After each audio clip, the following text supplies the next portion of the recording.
Hello नमस्कार, मी ऐश्वर्या स्वागत करते तुमचं होम शेफ ऐश्वर्या या माझ्या यूट्यूब चॅनलमध्ये। आज ना आपण हॉटेल स्टाईल एकदम खुसखुशीत असा रवा डोसा बनवणार आहोत, तोही पीठ न आंबवता। चला तर पाहूया हा एकदम क्रिस्पी आणि कुरकुरीत असा रवा डोसा घरच्या घरी कसा बनवायचा आहे ते।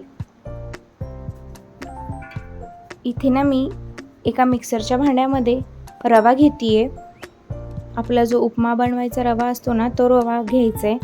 इथे मी 1.5 वाटी रवा घेते। या वाटीने 1.5 वाटी रवा घेतलेली आहे आणि त्याच वाटीने 1 वाटी भरून आपल्याला दही घ्यायचे आणि 1 वाटी यामध्ये आपल्याला पाणीही टाकायचे आणि आपल्याला हे मिक्सरला फिरवून घ्यायचे, याचं बॅटर बनवून घ्यायचे। इथे मी हे मिक्सरला छान असं हे फिरवून घेतलेली आहे आणि याचं बॅटर तयार झालेलं आहे। एकदम आपल्या डोस्याच्या पिठासारखं बॅटर बनतं हे। आता हे बॅटर मी एका डिशमध्येही काढून घेते। एकदम झटपट बनतात हे डोसे। लहान मुलांना जर लगेच डोसा खायचा असेल तर तुम्ही इन्स्टंट असा हा रवा डोसा नक्कीच बनवू शकता।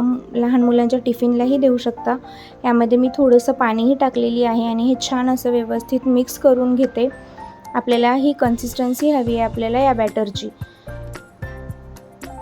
जास्त पातळही नाही करायचं आणि जास्त घट्टसरही नाही।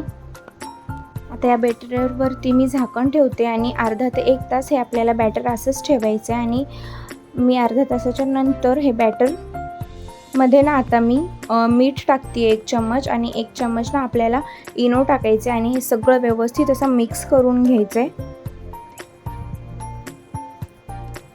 हे छान व्यवस्थित हे मीठ आणि इनो एकदम मस्त असं मिक्स करायचंय या बॅटरमध्ये आणि याचे आपण छान असे डोसे बनवूया। आता आपलं बॅटर तयार आहे। आता मी गॅस ऑन करते आणि यावरती आपल्या डोस्याचा तवा ठेवायचा आहे आणि तवा छान गरम झाल्याच्या नंतर यावरती या पद्धतीने पाणी टाकायचं आहे आणि मग नंतर जसे आपण डोसे टाकतो ना त्या पद्धतीने छान हे डोसे आपल्याला तव्यावरती पसरवून घ्यायचे।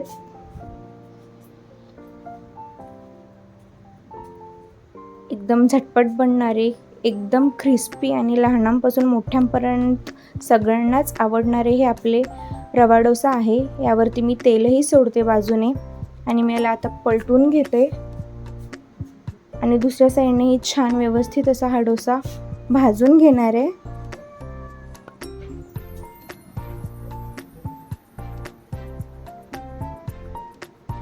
दोन्ही साईडनेही छान व्यवस्थित असा आपला डोसा भाजलेला आहे। आता मी हे काढून घेते। पाहू शकता किती क्रिस्पी झालेलं आहे। अजिबात तव्याला चिटवत वगैरे काहीच नाही आणि मस्त असा आपला इन्स्टंट क्रिस्पी आणि झटपट बनणारा रवा डोसा तयार आहे। खोबऱ्याच्या चटणी बरोबर, शेंगदाण्याच्या चटणी बरोबर किंवा बटाट्याच्या भाजीसोबत एकदम अप्रतिम लागतो हा रवा डोसा।